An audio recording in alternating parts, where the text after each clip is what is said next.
Cube Radio.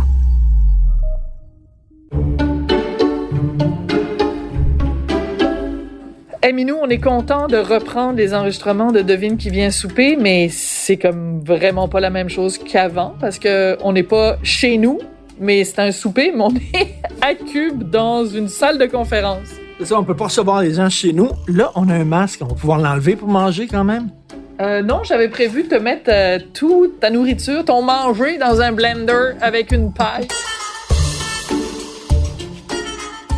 Ben oui, on n'a pas le choix, mais là, on a des collègues de travail. On respecte évidemment les consignes sanitaires. Alors, on se tient loin avec un masque. Habituellement aussi, on les reçoit avec du bon sushi. Mais là, le restaurant de sushi est fermé. Oui. Fait que là, on a du Saint-Hubert. Ben, Fait écoute, on les reçoit dans une salle de conférence avec du Saint-Hubert. Ben, écoute, l'important, c'est la discussion. En plus, on va rire parce que, tu sais, nos invités ce soir, c'est Martin Petit et Patrice Cocro. C'est deux grandes gueules, deux personnes qui, chacun dans leur milieu, tu sais, brassent la cage souvent. Fait que je pense qu'on s'ennuiera pas, là. Et c'est ça, deux artistes qui n'ont pas la langue dans leur poche. Patrice Cocro est très présent dans les médias sociaux. Il y a des opinions sur toutes. Et dans ce milieu-là, où les gens font quand même extrêmement attention pour pas trop semer la discorde, de peur de perdre des clients, de peur de perdre des contrats, etc. Alors, Martin Petit, humoriste, qui d'ailleurs qui vient de faire un gros coup, il vient de vendre sa série Les Pêcheurs à HBO. À Netflix? À Netflix. Non, mais c'est en nombre depuis 2 semaines. Oui, je sais. Donc, c'est ça, c'est énorme, là. C'est énorme, il doit être millionnaire. Non, ben, je lui ai posé la question parce que je l'ai reçu à Cube Radio et il m'a répondu de façon assez énigmatique en disant, tu sais, genre, c'est sûr que c'est mieux que rien et c'est moins que ce que je pensais que ce serait, mais c'est mieux que ce que plein de gens pensent, tu sais. Ben, surtout que dans ce milieu-là, maintenant, tout le monde pense à job. Et Patrice Cocro, comédien. Et qu'on a vu dans Le Malade imaginaire, qui était tordant, il était super drôle. Productions théâtrales. Il joue évidemment, on l'a vu à la télé dans Le cœur à ses raisons. On l'a vu, dans les films Le Menteur, dans à peu près tous les films québécois, Flic de père en fils, etc. Et on l'a vu à un moment donné, dans une imitation, Marc Labrèche faisait toi et lui faisait l'invité de Marc Labrèche, donc ton invité. Tu te rappelles pas de ça? Non, je me souviens pas de ça. OK, mais c'est que je te le rappelle à l'instant. Fait que ça va être drôle de lui rappeler ça tout à l'heure. Je sais même pas si lui s'en souvient. Je ne sais pas parler.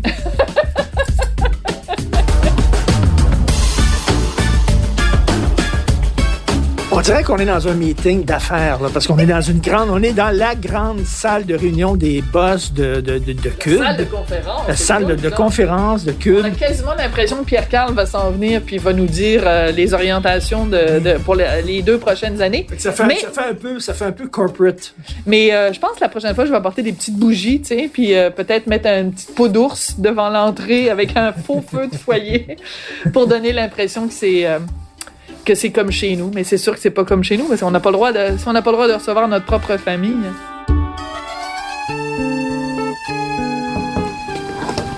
Comment ça va? Ça va. Bienvenue dans notre salle de conférence. Merci, la salle de conférence. Ça avec un masque? Non.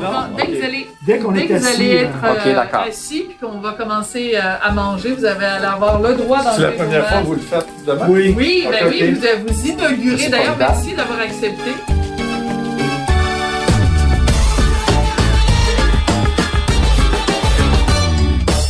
On peut enlever notre masque. Yes.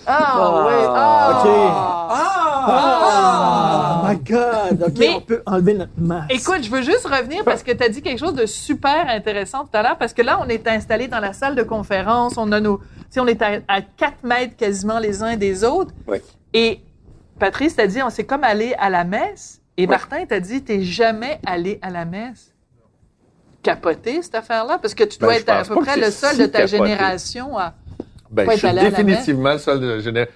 Mais t'es né en 1968. Je suis né en 1968. T'es pas né en 1988. Non, c'est ça. Fait que j'ai pleuré à la communion quand tout le monde communie, là, je pense que c'est en 3e année, là. Ouais. Parce que tout le monde a des parrains dans ce temps-là. C'est ce que j'ai pas. La communion de 2e année, 7 ans, non? 7-8 Non, c'est ans, ça. je sais pas. En tout cas, il y a un 7 moment, tout le monde s'habille propre, puis ils ont des parrains qui leur donnent des cadeaux. Ouais. Fait que ça, je l'ai mal vécu. Parce que je suis le seul de toute l'école qui a pas eu de reçu des cadeaux, puis qui a réalisé qu'il n'y avait pas accès à des parrains qui donnaient des cadeaux. Fait que ça m'a vraiment troublé parce que mes parents n'ont pas fait le jump entre, ça ils prendraient quand même des parrains, puis ils ont pas... T'as eu un choc Ils ont vraiment déchiré le plaster avec tout ce qui venait Ce avec. Fait que j'ai pas protocole-là eu t'a donné de... un... Mais donc, tes parents étaient des athées militants. C'était des militants. Ouais, puis ça m'a pris du temps avant de comprendre l'originalité de la réflexion de mes parents. Mais c'était pas comme c'est pas un athéiste de surface. C'est mes parents. C'était très profond. Mes parents ont réfléchi à cet acte-là parce que les conséquences, à la fin des années 60, début 70, fallait quand même que tu expliques ton geste. T'as plus à l'expliquer maintenant. Question. Mais il faut Fallait que tu te t'expliques- justifies. faut que tu expliques à ma grand-mère qui, elle, pensait Mais que c'est j'allais ça. en enfer, mettons. Ouais. Fait que c'est niaiseux, mais tu sais, ma grand-mère était scandalisée. Ben C'était oui, ça- parce que- j'étais son Mais c'est- premier petit-fils, puis j'allais en enfer. Mais c'était ça ma question. Les parents de tes parents étaient plutôt catholiques ou en tout cas religieux. Absolument. Puis le rituel, puis je comprends. Puis les Québécois, on s'est débarrassé de la religion, mais on a gardé les rituels parce que les rituels, de toute façon, existent d'avant les religions. Tout à Fait fait. qu'on a besoin socialement de Bien sûr. rituels. Ben oui. Bien sûr. Fait que le fait de pas participer au rituel, mais de pas le remplacer, ça crée Un espace. ça crée un Et toi, vide et toi- que Ah les athéistes doivent, je pense, c'est le défi de l'athéisme là dans les Ben, de trouver dans les des prochaines années, rituels. c'est de trouver des rituels autres. Ben oui, parce que ramener quand tu des vas rituels mourir- païens, parce que à un quand tu moment donné, vas tu mourir- meurs, Ouais. t'as des enfants, puis faire baptiser tes enfants, puis d'inviter tout le monde, c'est comme dire au village, ben voici un nouveau membre du village, fait que il Ouais. est accueilli par tout le monde.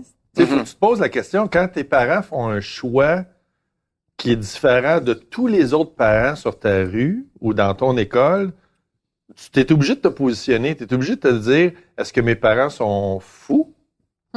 Parce que s'ils font pas comme les autres, Ouais. ou qu'est-ce que mes parents ont réfléchi que les autres parents ont décidé, puis pourquoi moi, mes parents, les seuls de toute l'école ont décidé ça? Mais Le t'étais dans raisonnement quel à milieu? ça. Étais-tu en banlieue, en région? J'étais en banlieue, j'étais à Laval, mais mon père, c'est un gars de Montréal, très, très urbain. Ma mère vient de Trois-Rivières, très catholique, milieu très, très pauvre. Puis, je me rappelle, tu sais, je jouais la game. Fait qu'à un moment donné, le curé vient nous faire confesser en 3e année. Puis là, je rentre, puis là, fait que tout le monde y va, puis le monde ne se pose pas la question, genre, t'es-tu baptisé? Tout le monde y va. Fait ouais, que ça va de j'y soi. vais. Puis Mais là, qu'est-ce que t'as là, confessé? le curé, il me dit, confesse-toi. Puis j'ai aucune idée. J'ai aucune idée quoi dire que j'ai fait de pas correct. T'as-tu ri? Je suis T'as-tu un confus. fou rire? Non, ou, je suis super t'as-tu mal ri? à l'aise. Je suis intimidé. J'ai pas la bonne réponse. OK. Puis j'ai aucune idée de la conséquence. Puis il me barouette de faire des prières que je connais pas. Fait que là, tu rentres à la maison, Fait puis que tu dis à j'arrive tes chez parents. nous, je dis à Ouais. ma mère, je dis, bon, ben, voici ce qui s'est passé. Là, elle me dit, t'es un enfant, t'as pas à t'excuser à qui que ce soit. Excellent, sur la j'adore terre ta mère. d'être un enfant. Un enfant, ça fait rien, ça apprend des choses, mais ça fait rien des affaires que ça doit s'excuser à un étranger.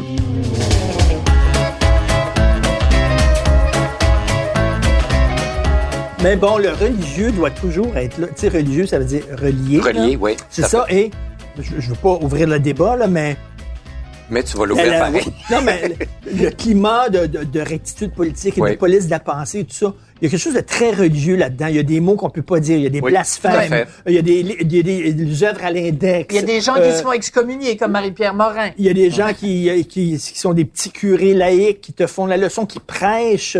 T'as les bonnes personnes. Et si jamais tu tombes dans le péché, il faut que tu dois expier sur la place publique en Mais disant, c'est tout à fait j'ai religieux. péché. Tout C'est le lien, tout est c'est religieux. absolument le Il y a lien des- que j'ai fait. Il y a des Que je fais avec hérétiques la- maintenant sur la Terre. Il y a quelque chose de très religieux là-dedans. Oui, Et je pense que ça montre que, finalement, on tente de se débarrasser de la religion, puis elle revient tout le temps de façon, Tout à fait. peut-être qu'on n'avait Mais- pas prévu. C'est juste que quand tu dis faut se débarrasser du religieux, moi je pense qu'il y a une raison évolutive à ça. C'est-à-dire qu'on a survécu comme espèce animale parce qu'on a été capable de se tenir en groupe, puis de penser pareil, puis s'habiller pareil, Oui, oui, tout à fait. Mais puis oui. faire la même affaire. Fait que je pense qu'on est programmé pour être conformiste. Parce que c'est Oui, comme il y a une ça qu'on a partie. survécu. Oui. Parce que tu peux pas imaginer un être humain il y a 20 000 ans sur la planète Terre qui est très hostile là, tu sais, au niveau animal. Puis, tu sais, on peut se faire Environnement. tuer. Un être humain peut se faire tuer par une grenouille bleue. Fait que il y a des dangers partout. Un champignon est dangereux. La seule façon qu'on a trouvé de survivre, c'est de se tenir en gang. Mais Par contre, Avec contre- des règles. Par contre, ces règles-là font en sorte que on a le défaut de pas bouger, Exact. de devenir conservateur, puis Mais là, on est de ne tombé- pas évoluer. Mais- Fait que- mais fait que maintenant, on ceux est qui tombé dans évoluent, la- c'est ceux qui ont trouvé l'équilibre entre de dealer avec les éléments, les êtres humains qui ont un tempérament de recherche, qui sont atypiques puis qui sortent de la gang. Fait que ça prend des éléments qui sont hautement audacieux. Atypique. Comme Mais ça prend un groupe qui est homogène parce que si tout le monde est atypique, puis tout le monde est original, puis tout le monde fait Ah non, fi ça marche Mais pas. tu viens de de le toutes dire. sortes de Tu viens règles, de le dire, ça Martin. fonctionne pas. Tu viens de le dire, Martin, l'équilibre, mais dans tout, si on parle du religieux, dans le sens des balises, tout ça, puis on est effectivement grégaire, ben on est, si ça devient cristallisé et rigide, il n'y a plus de fluidité de mouvement. Or, la vie, c'est de l'impermanence, c'est du mouvement. Oui. Fait que si à un moment donné, t'as peur de la mort, tu figes, tu contrôles, puis tu sais, on est... Parce que pour moi, il y a une distinction entre le contrôle et la maîtrise. On en parle rarement, mais tu sais, le contrôle, c'est comme toute l'appui extérieur, puis on contrôle, mais on est la vie, c'est parce que tout bouge, tout est impermanent, tout se transforme, puis inévitablement, il y a la disparition, la mort, chose qui est totalement occultée en Occident, en tout cas au Québec, ou beaucoup, en tout cas la mort puis vieillir, ça n'existe plus. Mais vieillir est devenu c'est une erreur. Ouais. Tu sais, quand je dis pas que tous les médecins sont comme ça, mais il y en a, c'est comme un échec. La personne est morte, c'est un échec, j'ai failli. Comment on va mourir? C'est pas un échec. Comment se fait-il qu'on a autant de difficultés juste à intégrer cette impermanence-là? Moi, puis j'avais fait une vieillir? entrevue une fois avec un notaire qui me disait c'est quand même assez hallucinant parce que les gens viennent voir le notaire pour leur testament, puis tout ça, puis ils disent ben si je meurs, je voudrais qu'il arrive telle affaire. Tu sais, je veux dire, c'est quand même de dire si je divorce, parce que peut-être tu vas divorcer, peut-être tu divorceras pas. Mais les gens commençaient leur phrase pour leur testament en disant si je meurs, je voudrais que l'argent aille. Mais le notaire est obligé de leur dire ben c'est pas, il y a pas de si dans ta phrase.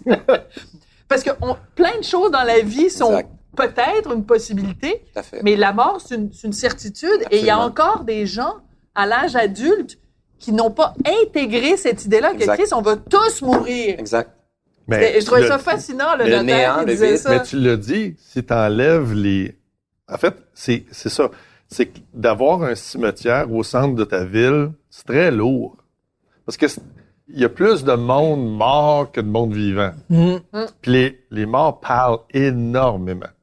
Donc, d'avoir ça, il y a comme un rappel à l'ordre Oui.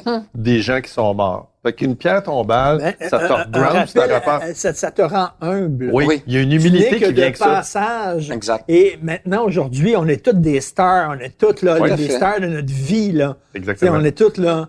Fait que de C'est se une leçon d'humilité. rappeler que t'es de passage. Puis sais-tu quoi? Dans 3 générations, les gens se souviendront même pas de toi. Oui. Ben, même Et de juste une croiser génération, ça. des fois. C'est une génération. Et de croiser Oui. ça à tous les jours, je trouve ça très utile. Oui, mais je veux ça dire, il y a une m'intimidait. couple de J'aimais pas complotistes, ça hein. regarder, j'aimais pas ça croiser des cimetières. Quand j'étais jeune, ça m'achalait. Parce que c'est plate d'être jeune puis de te Ben faire oui. rappeler que le film va finir. Mais tu vois, mon plus vieux va dans une école puis il y a un cimetière juste à côté. C'est très drôle. Je le croise donc, je croise à tous les matins, et tu sais, je vais le porter, puis c'est cimetière à l'école. Puis les autres, dans l'école, vus sur le cimetière. Non! La vie s'arrête, puis le même alors qu'elle commence, sauf que c'est vrai que c'est intéressant. Je pense que l'être humain a vécu avec la mort tout le temps. Super proche. Ben oui, les guerres. tout ça.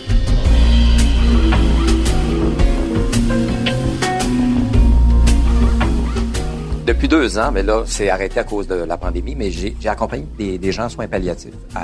Hein? T'es sérieux? Oui. Non, t'as je fait savais ça? que tu faisais des conférences sur l'anxiété, l'anxiété. mais je savais pas que tu accompagnes. Raconte! Oui, j'étais attiré ou j'étais appelé par ça. Puis il y a une collègue, une amie comédienne qui faisait ça, puis ça m'a toujours interpellé. Fait Toi, t'es qu'à fasciné C'est du par la bénévolat? mort, ou quoi? ça me C'est fait du pas bé- peur. J'ai pas peur de la mort. Moi, j'ai vu mon père dans une boîte avant l'incinération. J'ai eu bien plus peur de la vie que de la mort. Moi, ça résume tout, là. J'ai eu peur de tout. Pas la mort. Même la mort, j'avais même des comportements un peu suicidaires. Je voulais pas me tuer, mais il y avait... je portais en moi le sabotage ou des Tu trucs comme ça. défiais la mort, peut-être. Oui. Exactement. Je voulais la rencontrer, puis bon. Mais ça s'est présenté à Saint-Jérôme. Il y a une maison de soins palliatifs où je suis allé à quelques reprises, peut-être une quinzaine de fois, pour rencontrer des gens en fin de vie. C'est extraordinaire. Puis moi, j'ai eu une formation, évidemment, au préalable. J'imagine. Puis j'étais complètement, je suis dans mon élément. Puis là, parce qu'il y a différents protocoles à respecter. Évidemment, tu cherches pas à sauver la personne ou à lui dire ça va bien aller. Mais c'est ça, moi, ça serait mon réflexe. Mais non, tu mourras pas, voyons donc. Je dirais pas à quelqu'un. C'est de l'accompagnement. C'est de l'écoute. C'est une présence, simplement. Et il y a une série de questions qu'on pose à la personne, si la personne veut répondre, mais en rapport avec sa vie. C'est pas clinique, évidemment. C'est d'où venez-vous? Vous étiez combien d'enfants? Qu'est-ce que vous avez fait comme travail? Êtes-vous en paix actuellement? Un travail d'intervieweur, en fait? Oui, puis de discussion, de recevoir. Et c'est formidable. Puis, et une personne qui travaillait là me disait, elle disait, je sais pas pourquoi dans les écoles, on ne parle pas de la mort. Et j'ai dit, tu as tout à fait raison. C'est occulté, ça n'existe pas, alors que ça fait partie de la vie, puis sans tomber dans le morbide ou la complaisance, mais simplement dire aux enfants, mais voici, c'est ça, c'est ce que les différentes civilisations faisaient, c'est-à-dire on vivait avec les personnes plus âgées, tout ça. Les Mexicains, avec la journée de la mort, là, puis ils ont tous des crânes, puis tout ça, puis ils célèbrent la mort de façon festive. En Occident, ça peut être lourd. Non, mais c'est parce que la mort est acceptable seulement si t'es croyant. Parce que si t'es pas croyant, elle est inacceptable. Elle est révoltante. Révoltante, Chris. Tu vas mourir puis il n'y aura pas de rappel. Mais pourquoi elle est révoltante, au fait? T'en fous, toi? Non. Mais je suis révoltant, moi. Richard, il y a tellement des problèmes avec ça. Écoute, ça fait 18 ans qu'on est ensemble. Et ça a pris 15 ans de vie commune. Ça a pris 15 ans de vie commune avant qu'il fasse son testament. Okay. Il était pas capable de s'asseoir, justement, comme je disais tout à l'heure, avec un notaire en disant si je vais mourir ou quand je vais mourir.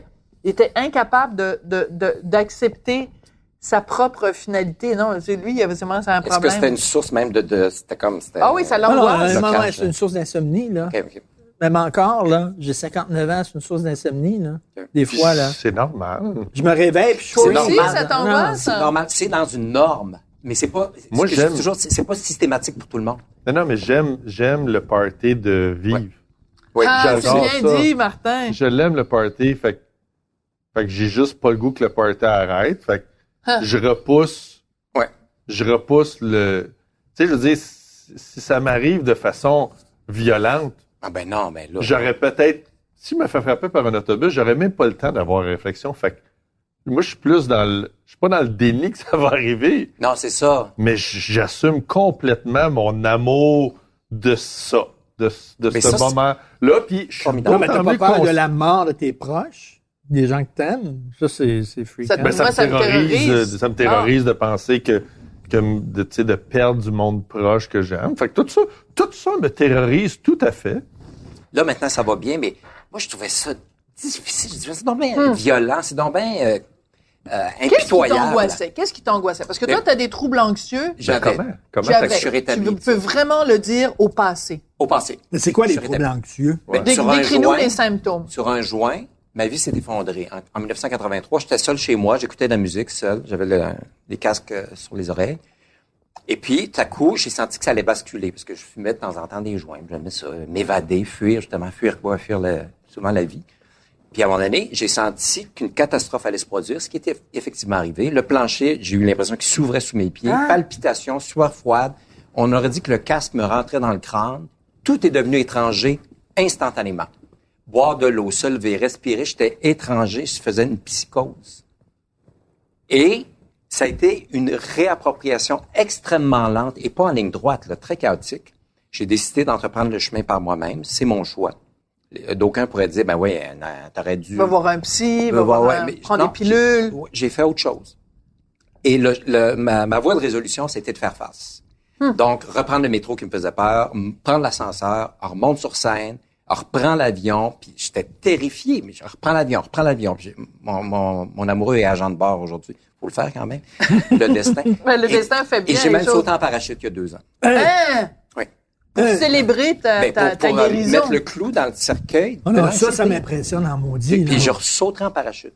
Donc, c'est faire face à l'inconnu qui a été pour moi la voie. Mais si on t'avait dit ça là, dans tes pires moments, tu vas sauter en parachute. Impossible.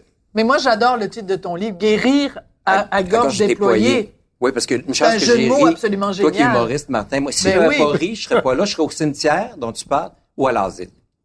À ce point-là. À ce point-là. Je pense que l'humour Donne a un espace. ce pouvoir-là. Oui. Tu sais, je regarde là je vais appeler ça de la sagesse ordinaire. Là. Ouais. Vraiment, c'est ça le trait commun. Du monde qui ont énormément d'humour.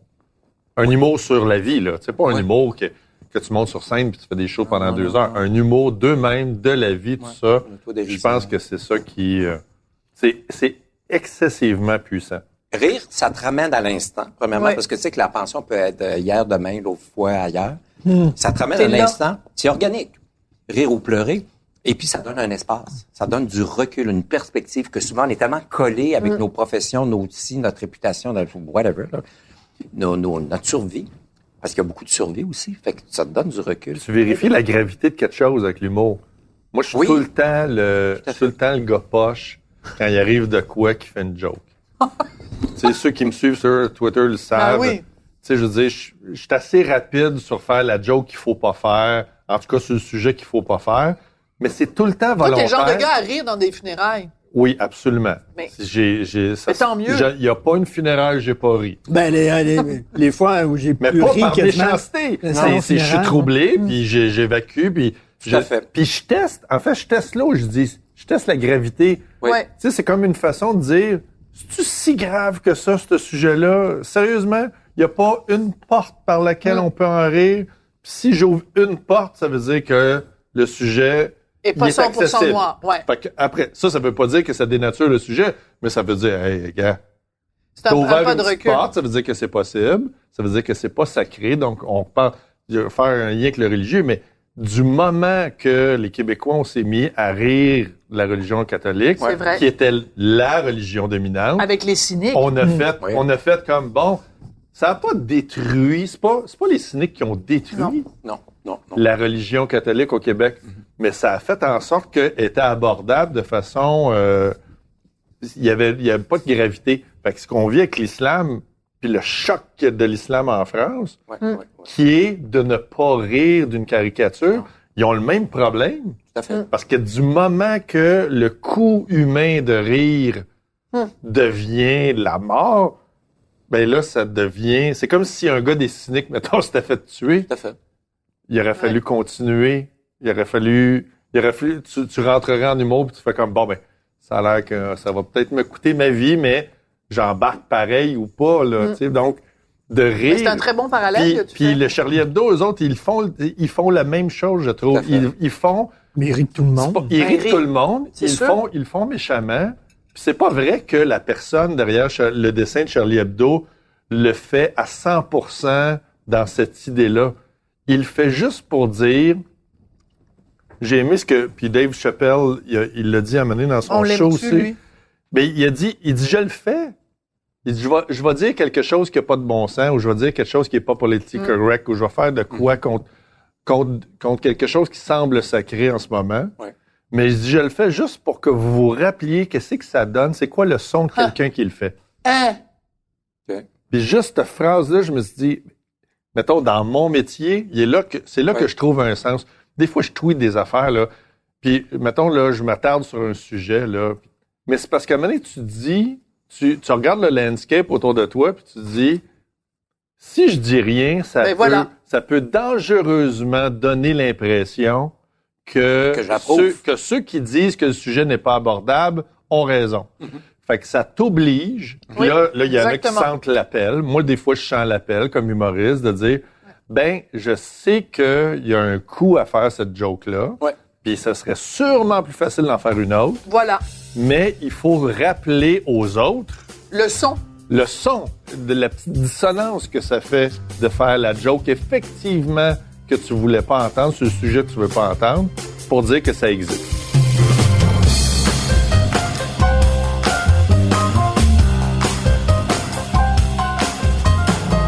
Il y a un ami à moi qui est prof et il y a quelques jours à peine sur Twitter, il a mis une petite vidéo parce que vraiment il y avait une montée de lait qui se pouvait plus.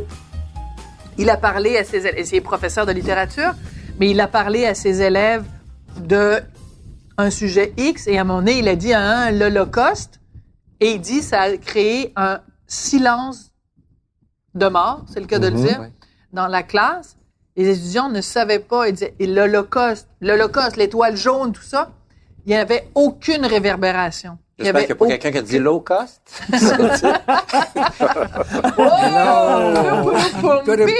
J'ai jamais vu le lien avec le Costco puis le Holocauste. Ouais, low cost. Alors après, comment veux-tu sensibiliser les gens à toutes sortes Je vais d'affaires? faire l'avocat du diable. OK, Parce que vas-y. j'aime ça dans la vie. Là. Je te vois venir. Les vieux disaient la même chose de nous autres. Non. Ils connaissent rien, ils savent rien. Non, puis c'est pas tout ça. Je suis rendu là-dessus. Je suis indulgent. Oh boy, Parce comment que- tu fais? Ben, parce que je dis pas que l'histoire avait été bien enseignée dans ce cas-là. Là. On aurait tous notre version Ah ben oui. des choses importantes, puis Bien ça serait sûr. peut-être pas la même liste à fait. personne. Mais je vais être indulgent par rapport aux jeunes et l'histoire. Parce que pour rentrer dans les bottines, puis je l'ai vécu cette année, au début du confinement, un livre que je suggère, c'est le récit des aventures du Nord-Ouest de Gabriel Franchère, un gars de Montréal qui est embarqué sur un bateau en 1830 puis qui a fait une des premières expéditions. 2-3 ans après Lewis and Clark, il embarque d'un bateau, le Tonkin, il fait le tour, OK. il s'en va à Hawaï et il décrit, c'est un journal d'un gars de Montréal de 1800 qui a jamais vécu grand-chose, et qui, à 20 ans, voit le New York de ces années-là, Ouais. Wow. embarque sur un bateau, est avec toute une gang d'aventuriers, Ouais. se ramasse à Hawaï, visite des tribus amérindiennes qui n'existaient plus 5 ans après, décrit tous ces gens-là, croise Marie Dorion en revenant, puis il revient à Montréal, puis son journal, c'est un des rares témoignages des premières personnes qui sont allées en Californie. Tout est long dans son récit. Puis moi, ça m'a fait du bien parce que t'es en confinement, tu peux pas bouger, puis tu te plains de l'absence de contact. Puis lui, il dit, bon, on attendait un bateau au printemps, le bateau est pas arrivé, on l'a attendu jusqu'au mois d'octobre. Fait qu'on s'est rendu compte que le bateau que Astor nous envoyait de New York sera pas là cette année. Fait qu'on se prépare à hiverner un deuxième hiver. Incroyable. La dimension du temps. Fait que là, Ben ouais. ils ont attendu le bateau pas arrivé. Il est arrivé l'année d'après, puis c'était une nouvelle gang qui est arrivée. Puis il y a eu une guerre entre-temps. Puis il a fallu qu'ils se séparent. En tout cas, bref, c'est un livre fascinant. C'est un récit absolument hors norme. Toi qui dis que tout est pareil. Il vivait dans un monde où chaque kilomètre que tu faisais, Ouais. tu C'était rencontrais différent. un monde 100% différent. Absolument. Fascinant. Mais bref, Je vais prendre ça. mais bref, pour rentrer dans les bottines de Gabriel Franchère, quand moi je lis, moi je suis rentré dans le livre, là. Parce que j'étais en confinement. Puis j'étais un adulte, puis je peux pas m'imaginer la difficulté Ouais. que ce gars-là, Ouais. tout ce qu'il décrit, là, je suis capable d'imaginer le paquet de troubles qui vient avec. Ouais. Asti, ils se sont fait arnaquer par les Amérindiens. Asti, ils ont monté dans la montagne, puis là, il y avait un guet-apens, puis ils ont volé toute la petite bouffe, puis les plans qui allaient. Ils revirent de bord. T'as-tu déjà reviré de bord d'une journée parce que t'as oublié ton masque à l'épicerie, puis t'es en crise? tu te fais voler tout ce que t'as. Puis là, revirer de bord, ça veut dire 1 mois et demi revenir au camp de marde que tu pensais que tu avais quitté. Puis là, d'enlever les rats, puis les belettes, puis là, de repartir ça, puis de te préparer à vivre un hiver de marde où tu vas mâchouiller du saumon.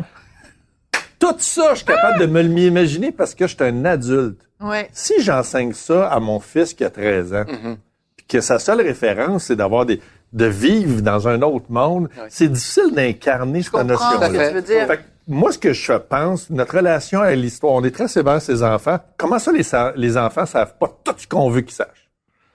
C'est parce que c'est difficile de rentrer dans les bottines d'un autre Absolument. être humain. Ben mais oui. plus on vieillit, puis c'est ça qui est intéressant, plus on vieillit, plus on est capable de rentrer dans les bottines de tous les êtres humains Oui.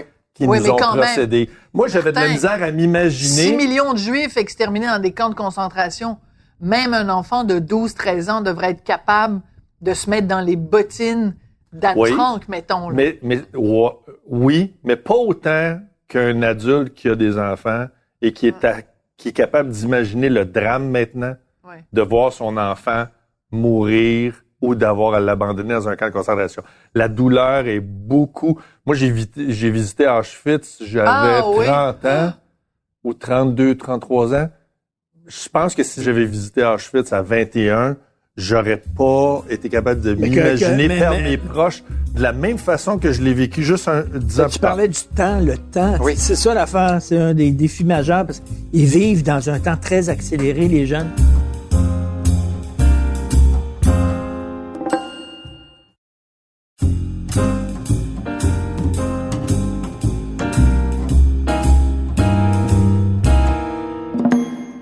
Je trouve ça fascinant, l'exercice là, que des historiens vont mettre un nom sur les derniers mois qu'on vient de vivre. Ouais. Là, mais il n'y a pas de nom encore. Mais ça va être une époque. Là. Ouais. Ça va avoir un nom. Quelqu'un qui va le taguer comme du monde. Ouais. Parce que ça ressemble à quelque chose comme laver tout son linge sale que tu n'avais pas lavé. Là. Fait que ça fait 6 mois là, qu'on est là-dedans. Puis ça va durer une autre année. Fait qu'il y a d'autres sujets qui vont venir. Mais si on prend juste le sujet énormément complexe amérindien à laquelle on a accordé un faux débat qui a duré 10 jours, juste ça, tu sais, c'était lourd, là, c'était chargé. Là, mais on ne s'est pas occupé de chaque affaire. On passe tout de suite à un autre, on se dépêche à ne pas... Mais de controverse en controverse, de sujet grave avec sujet grave, c'est... On nomme des choses importantes, C'est étourdissant. mais on rentre pas dedans. Mais on surfe, c'est comme On est en passe à la surface. prochaine grosse Oui. histoire. Là, on carbure à quelque chose que j'ai de la misère à comprendre, en tout cas, le phénomène psychologique social à laquelle on adore. On adhère, là. Regarde, Tout le monde, on embarque dans cette affaire-là. Cet été, ça fait pas longtemps, cet été, là. Tu parlais là, d'un gars là, qui sa vie, c'était ça. Le bateau arrive dans 1 an. Bon, cet été, là, tout le monde parlait de la Christie de List avec là, des noms de vedettes là, qui auraient commis des impairs. Oui. Des choses pas... Oui. On ne parlait que de ça tout le temps. Tout à fait. Personne qui parle de ça. C'est complètement le passé. Là, c'est le nom en N. Là, le nom en N. Puis là, dans 3 semaines, ça va être une autre affaire. Là. Puis là, on va parler dessus, puis on va avoir oublié totalement la controverse sur le nom en N. Ça contre plus. C'est comme si ces sujets-là deviennent des prétextes aussi pour évacuer. En dehors du fait que, oui, ça peut toucher des gens de façon très, très importante, mais à un moment donné, c'est, OK, on explose, on le dit, on évacue, parce que... Fait que on est dépassé J'ai rarement vu dans l'histoire du sujets. Québec autant de sujets forts, lourds de sens, à laquelle on abat, qu'on évacue là, du jour au lendemain pour passer à traiter de façon super superficielle le sujet suivant. Puis moi, je suis pas de même. Fait on vit à une époque, puis j'ai du temps, puis je suis curieux. Fait que ça me fait chier, parce que, pas que ça me fait chier, je trouve ça intriguant, mais j'ai de la misère à suivre parce que moi, mon premier réflexe, c'est d'aller lire 4 livres sur ce sujet-là. Puis j'ai pas encore déposé mes livres du dernier sujet. C'est un autre. C'est bon, J'ai lu les 417 recommandations de la commission Vien sur les affaires amérindiennes. Ah ouais, OK. Mais c'est fascinant parce que tout est là. Je les ai toutes Le lues. milieu du système de santé, la discrimination dans le système de santé. Les demandes et tout. sont... C'est clair. Il y en a 417. T'es élus. Ça veut dire que j'ai une honnêtement, je les ai lus. Je n'ai pas vu là un c'est guide, qu'on là. on va faire une commission, ça, c'est très québécois. c'est ça. On fait une commission, on accouche d'un rapport avec des recommandations. Oups, le rapport est mis. Bon, là, on passe après ça à autre chose. Tu l'as dit tantôt, Martin. Les cycles des nouvelles, là, c'est rendu très, très court. Je travaille dans les médias, là. Le cycle des nouvelles, là, les médias se tannent. Après ça, ils vont dire, ben là, c'est quoi une nouvelle affaire? C'est ça. Tu l'as dit tantôt, Martin. La frustration du cycle. Tu as parlé de superficialité, mais l'étymologie du mot superficialité, c'est couvrir. Donc, on est beaucoup dans l'horizontalité. On couvre, on est partout. Mais où est la verticalité? C'est-à-dire prendre racine, s'ancrer, puis se tenir debout, tu sais. On n'a pas le temps d'être vertical. On est juste dans l'horizontalité.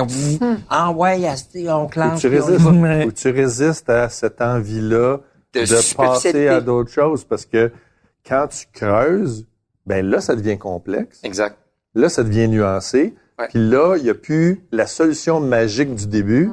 Elle s'applique pas à la succession de complexité qui s'en vient. Exact. Fait qu'il va falloir que tu adaptes la solution magique que tu avais, puis que tu la raffines, puis que tu... Et là, tout à coup... Fait que c'est comme si on diagnostiquait des cancers à chaque semaine, puis qu'on recommandait tout le temps de l'eau citronnée, de l'eau à la framboise, mais il n'y a aucun cancer qui va se guérir avec aucun Tu viens au Moyen-Âge.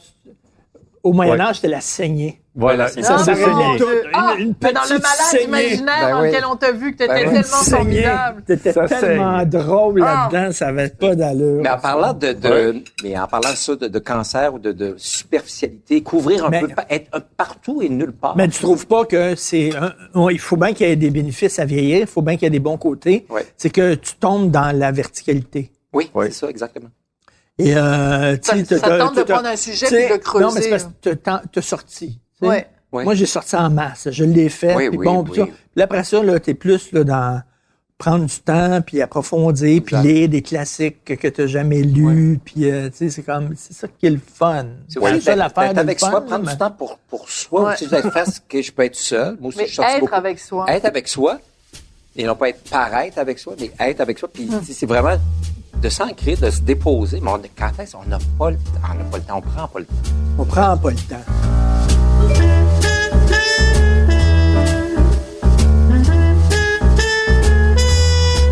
Moi, j'aimerais ça vraiment revenir, excuse-moi, c'est parce que ça m'a À fasciné. la religion. Non, mais je veux revenir, ton travail, même si c'est pas un travail, mais ta présence auprès des gens en soins palliatifs, moi, Ouais. ça me fascine. Ouais. Tu sais, tu les accompagnais jusqu'à la mort, Non, non, non, jusqu'à pas la du tout. dernière minute? Je les non. rencontrais dans leur chambre parce qu'ils Ouais. ils étaient rentrés depuis une semaine ou quelques jours. Puis ils savaient très bien, en toute connaissance de cause, qu'il y en a rares, mais ça arrive qu'il y en a qui ressortent. Ah Étonnamment. oui. C'est très rare, mais ça peut arriver.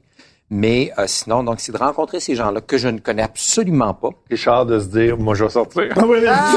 C'est drôle. Dans sa tête, Il est ça- dans ma tête. C'est ça que je me dis. très Simon, drôle. c'est Tu dit. t'es dit, ouais, tu t'es Mais dit, très drôle. Ah, check bien ça, moi, je vais sortir, moi. Et l'idée de rencontrer des gens que je ne connaissais pas, ça, dans ce contexte-là, c'était formidable. Puis l'été dernier, je pense que vous savez, là, j'ai fait une marche de Ben Longueuil oui. à Rimouski. J'ai dormi chez des gens que je ne connaissais pas. Les gens me disaient, mon Dieu, comment t'as fait? J'ai dit, j'étais prêt, j'étais disponible et c'était ça le but. Fait que j'étais donc ouvert à ça. Mais de rencontrer des gens que tu connais pas, parler du sujet Intime? intime, Tu as marché pour sensibiliser les gens Aux troubles aux anxieux. troubles anxieux. rencontrer des gens que je ne connais ni d'Ève ni d'Adam, dormir chez eux dans leur intimité. J'arrivais à dire, ah, OK, ta chambre, tu prends une douche, oui, OK, on va manger. Puis là, on rentrait rapidement, anxiété, mort, des sujets très graves. On parlait pas de la pluie et du beau temps, là. Et les gens étaient d'une générosité, d'une ouverture qui m'a beaucoup touché. Puis aux soins palliatifs aussi, les gens se confient parce qu'ils sont face à des situations où ont traversé des épreuves qui les a décapés. Non, non, Fait- tu parles pas du dernier Et on n'est plus dans le épisode. vernis, là, on n'est plus dans Mais Allô? non, Occupation ça, c'est double, là. décapé, j'aime beaucoup On est l'expression. décapé. Donc, t'es pas dans notre milieu, des fois. Je comprends que c'est un réflexe, là, mais allô, comment ça va? Ça va, toi? C'est une T'as pas le temps toune, pour c'est ça, que- hein. Allô, ça va? Oui, toi? Mais puis pas que dans notre milieu, dans d'autres milieux. On évacue, on n'a plus de temps de rencontres de qualité, ou en tout cas, fréquemment, les conditions font pas en sorte qu'on puisse rencontrer réellement l'autre, parce que il y a des impératifs de gestion et de rendement et de... Ben, l'horloge de la mort fait en sorte que là, t'as une conscience de, OK, il reste pas beaucoup de temps, c'est que t'as pas le temps de niaiser. Mais quand tu vis dans une société, je fais un lien avec ce Oui. qu'on disait au début, on a tassé le cimetière, Exact. on les a mis dans des endroits où on passe pas souvent. C'est ça. On vit dans une société où on n'a pas, tu sais, ma génération n'a pas connu la guerre. C'est ça. Mais rare les générations qui n'ont pas connu la guerre obligatoire, là. Fait que c'est sûr que, tu sais, quand t'es obligé, peu importe ta génération, de vivre ton 20-25 avec des sandales, une épée, puis de voir le 3/4 de tes chums mourir, puis quand tu reviens, ben là, tu le sais que t'es... Notre gros t'es- truc, t'es nous le autres, ça 1 va sur être ça, ça 10. va être la pandémie. Ça va être ça. Ouais. C'est que... La guerre ou la famine, des trucs comme ça. qui étaient- C'est ça. Puis là, mais ces choses-là, moi, je pense que la pandémie, on dit chez les jeunes, c'est une catastrophe, mais Une c'est pas génération sacrifiée. c'est pas une plus grosse catastrophe que débarquer à Normandie. C'est un énorme défi Ouais.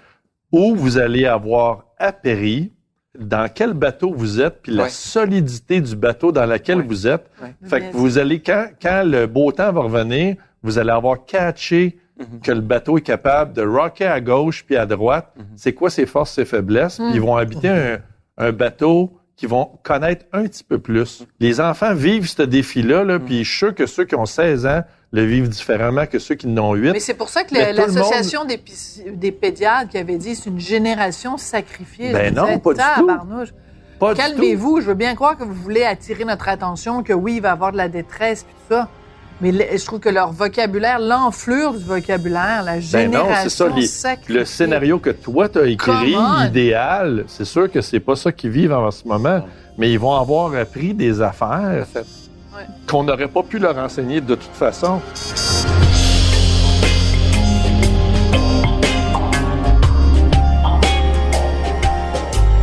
Vous aviez jamais entendu parler du fait que, semble-t-il, je sais pas dans quelle mesure cette statistique est réelle, mais que 80% des gens autrefois disaient qu'ils n'aimaient pas leur travail. Oui. Ah Ou qu'ils oui, le faisaient simplement pour... Ben, je suis parce qu'il faut convaincu. gagner sa Ben vie. oui, de c'est l'argent, normal. ouais. Je suis Oui, oui, convaincu. c'est correct. C'est normal. Je veux dire, présente-moi un vidangeur que c'est sa passion. Oui, je tu sais. vas m'étonner. Mais Mais ce dont je parlais par rapport à 80%, c'est que ça m'étonnait. C'était des chiffres relativement des années 2000, je sais pas quoi. Je disais, puis malgré les vastes possibilités qui s'offrent, j'étais étonné du chiffre, c'est tout. ouais, mais Legault parlait de... Tout le monde parle, ou Manon Mancé qui parlait de... qui revenait sur le 1 Québécois sur 5 vit de la détresse psychologique. Mhm. Chris, on est en pandémie. Ah oui. C'est une statistique tout à fait normale, Ben tabarnak. oui. Ben oui. Il n'y a plus de restaurant, ça va mal. Si t'es de bonne humeur, puis t'es au top, puis c'est ta meilleure année 2020, Chris, t'es insensible, honesty. Ça meurt, puis ça va pas bien. Fait que on vit tous de la détresse. Tu sais, il y a comme une médicalisation de la détresse. Je pense que t'es normal. C'est comme les militaires qui reviennent de la guerre, Ah ben oui. qui ont des syndromes Mais moi, post-traumatiques. je trouve qu'on est tous Tabarnak. en Tous en stress PTSD. post-traumatique. Oui, Tous un peu, là, ce qu'on vit est très étrange. mais de Et dire on- que c'est pas normal, c'est Non, c'est de rajouter non. une couche Ben ouais. qui aide pas. De dire que hey, c'est normal. Tu vis de l'angoisse, ben moi j'en vis là. Tu sais, j'étais à la fête Mais du monde, j'étais avec des ce que je artistes. disais, Martin, au départ, c'est que c'est pas systématique. Attention, parce que moi, personnellement, je ne vis pas d'anxiété. Je l'ai tellement vécu que je compose différemment et Oui. je maintiens, je veux dire, qu'il y a avoir chapitre une voix différente. Parce que c'est pas tout le monde qui réagit avec la même intensité. Mais excuse-moi Et- de te demander ça, mais Je suis d'accord. tu vis de quoi, là? Parce que t'es comédien, il n'y a plus de pièces de théâtre. C'est comme... En fait, j'ai été chanceux. Comment ça- J'ai pas perdu de contrat. Tout a été déplacé. Ah, tout ouais. est déplacé en 21-22. Fait que Mais j'ai quand rien même, perdu. il faut que tu payes ton loyer tous les mois. PCU. Ah ouais. J'ai Ah, désherbé oui. cet été. J'ai désherbé, j'ai fait du désherbage. Je suis allé dans un domaine à Moore Knights. J'ai eu 3 contrats. Je me suis mis les genoux dans la terre, puis j'ai désherbé. T'as fait de l'aménagement paysager Ben, pour... j'étais engagé par quelqu'un qui disait, OK, là, telle plante. Je connaissais rien, ou à peu près. OK, tu rien. faisais ça comme job, là. J'ai fait ça comme Ouais. job. J'ai fait Ah, de la ouais. révision linguistique. J'ai fait d'autres petits trucs, mais je me suis débrouillé. J'ai dit, je ne vais pas seulement engranger la PCU. Je vais me retrousser les manches. J'ai fait du désherbage. Fait que Ben. j'ai les genoux dans la terre, puis en ouais, il faisait chaud, mais c'était zen, c'était vertical. Puis tu fais, c'est métaphorique, là, tu fais de l'espace. Puis tu Mais respires. non, mais puis t'es le contact Ouais. avec les racines. Tu nous Ben disais oui, tout à l'heure, les racines exactement. et tout. Fait que ça, j'étais content. Mais le fait- Ça m'a apaisé beaucoup. Le fait d'avoir cheminé tellement au niveau psychologique, Ouais, là, il arrive ça, cet imprévu-là. ouais. J'ai l'impression, j'ai tendance à penser que t'as des meilleurs outils que la J'ai moyenne des des autres. outils, parce que je les ai gossés, mais j'ai rencontré, puis à l'époque, tu sais, je me souviens, j'étais à l'École nationale, quand c'est arrivé, cette chute-là, c'était une chute, littéralement, un effondrement. Les autres comprenaient pas, le monde comprenait pas. Je connaissais du monde qui disait, tu dois être fatigué, ou tu sais, bon. Puis ces gens-là, plus tard, eux-mêmes se sont mis à vivre de l'anxiété. Ah. Et Ben l'anxiété est un phénomène qui est ascendant j'ai donné des conférences dans 2 écoles, entre autres. C'est effrayant ce que je voyais à la cafétéria, là. Ah, Des jeunes Kevin, dans anxieux. mon texte, Kevin, là, ils sont fragmentés, agités, tourmentés, puis hypersensibles. C'est une qualité. Mais il y a la comparaison, le bullying, bon, tout ça qui Ouais, fait que ouais. ça amplifie. C'est vraiment... C'est terrible. Le plus beau conseil que tu peux donner à quelqu'un, j'ai 3 enfants, développe une vie intérieure. Arrête de te regarder dans le regard des autres. Exact. Fous-toi de ce que les autres vont penser. Arrête de tout le temps chercher l'approbation. Développe une vie intérieure. Réfléchis, ennuie-toi, pense, Dépose-toi. lis, Dépose-toi. repose-toi. Mais ça, là, c'est le plus beau conseil que tu peux donner. Mais comme tu dis, ils sont tous La masturbation. Out there. Tu sais, on sous-estime C'est que très de vrai. dire aux jeunes que Ça. Ouais. trouve un endroit, on appelle ça un jardin secret, puis essaie d'être régulier. Ça veut dire ça t'oblige à te concentrer avec toi-même. Absolument. Ça t'oblige à ne pas être avec un paquet de monde. À avoir de l'imagination. À développer ton imagination. Puis À se- entretenir... C'est ton gym intérieur, les gyms sont fermés. Ouais, la masturbation, là, dès que ça devient possible, poursuit cette entretien, voie-là. cette N'oublie portion-là. pas cet outil-là. Exactement. Super, voilà. Prends-toi en main. Prends-toi en main, c'est ça. Prends-toi en main. Prends ton avenir en main.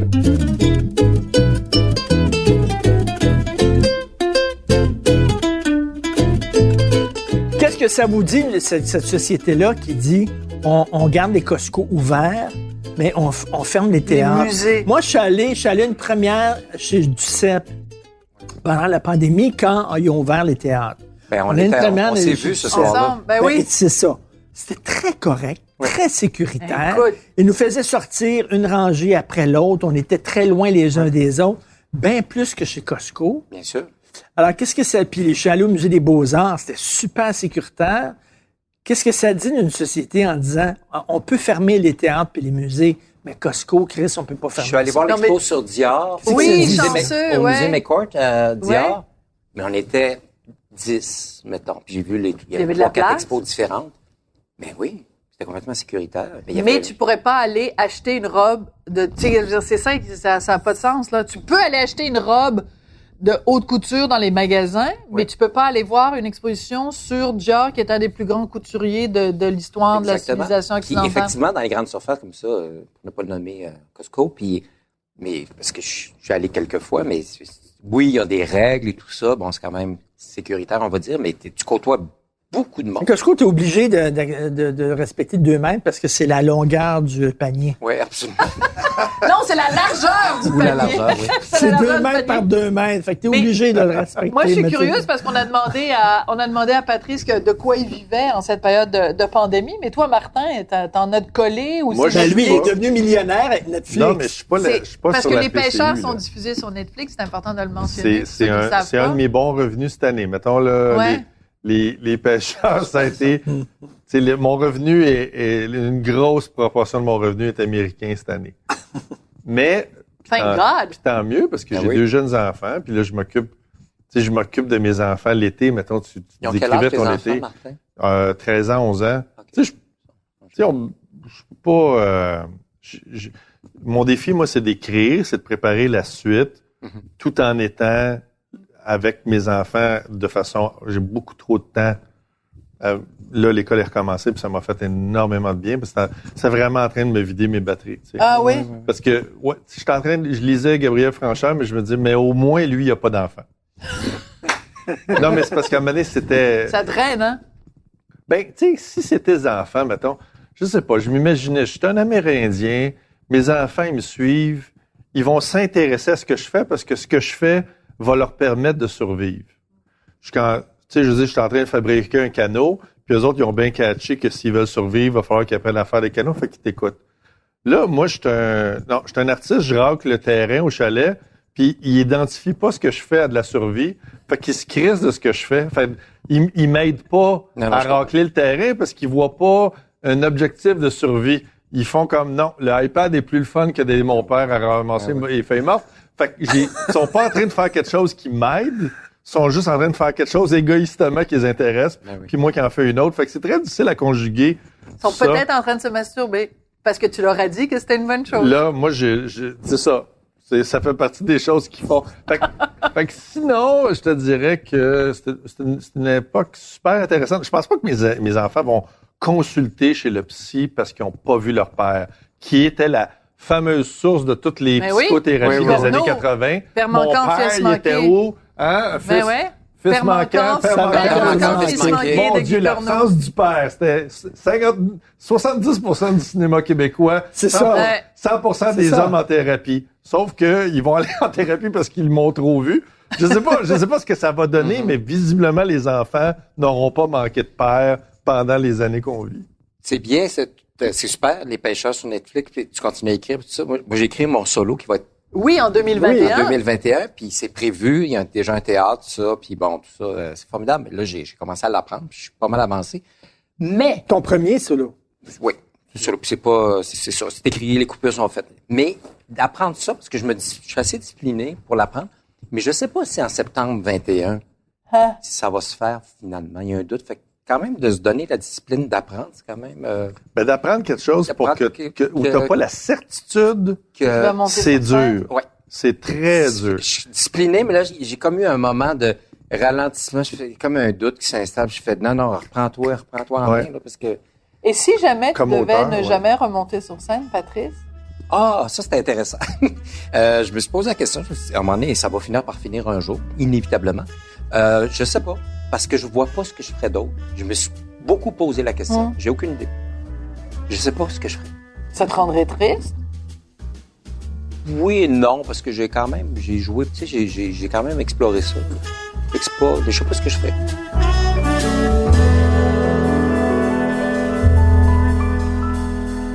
Et ce qui est intéressant aussi dans la pandémie, c'est qu'on vit dans une société où on pense qu'on savait. Oui. Que tout était sous contrôle. Exact. On a des machines, on a des États, on a des statistiques, on a des journalistes d'enquête, on a des médecins, tout ça, des scientifiques. On sait. Puis là, on arrive dans une période où on ne sait pas. Et puis de certitude. On n'en a aucune Christie d'idée.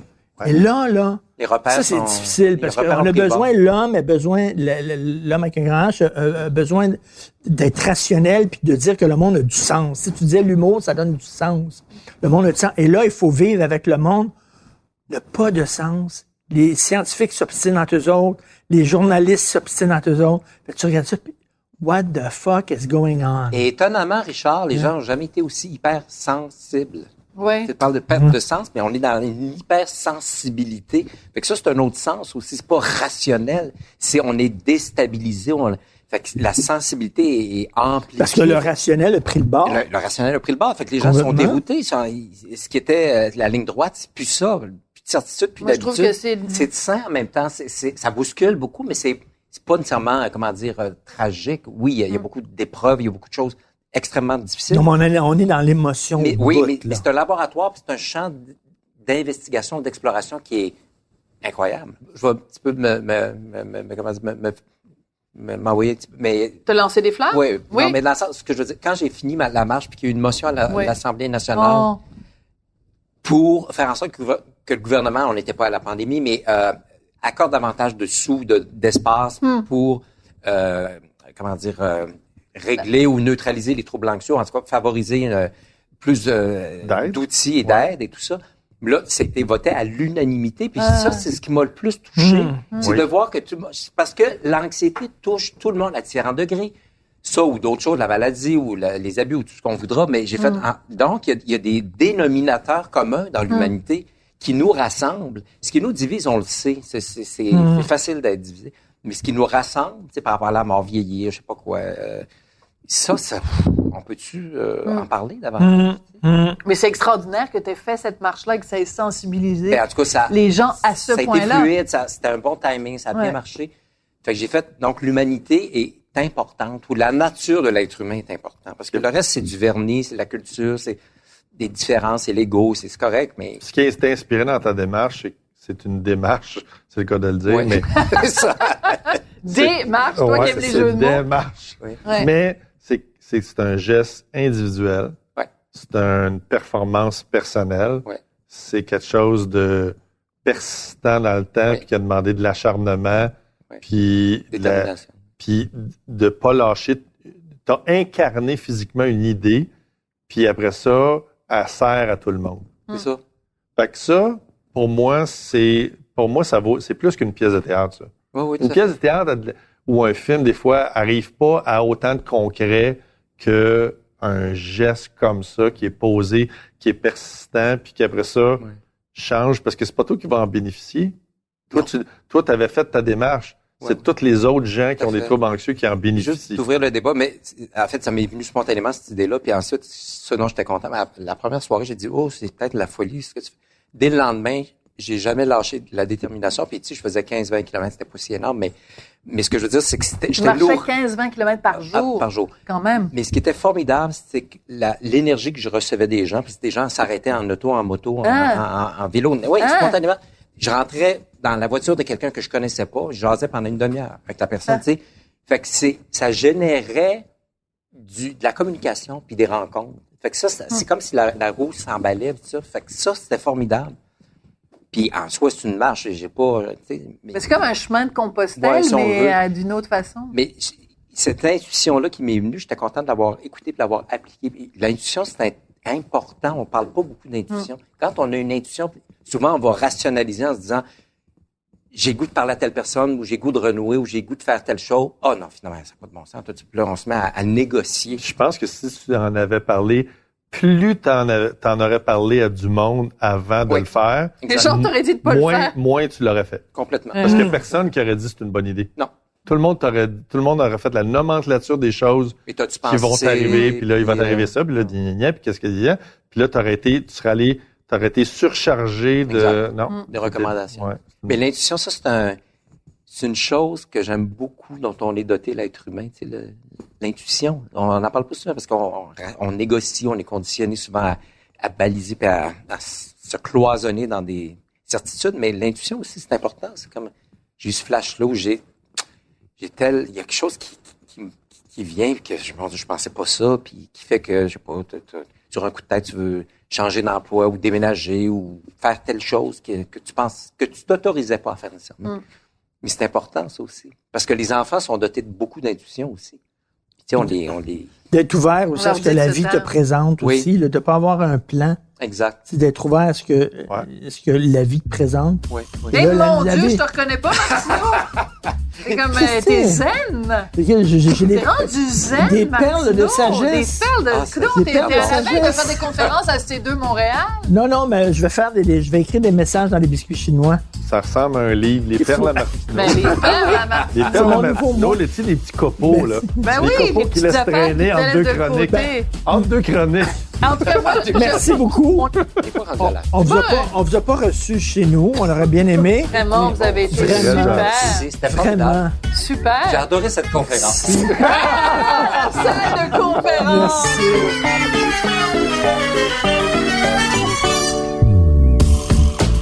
Vous avez écouté le balado Devine qui vient souper avec Richard Martineau et Sophie Durocher. À la recherche, Hugo Veilleux. Au montage, Philippe Seguin. Prise de son et co-réalisation, Anne-Sophie Carpentier. Chef réalisateur, Bastien Gagnon-La France. Une idée originale de Mathieu Turbide. Une production Cube Radio.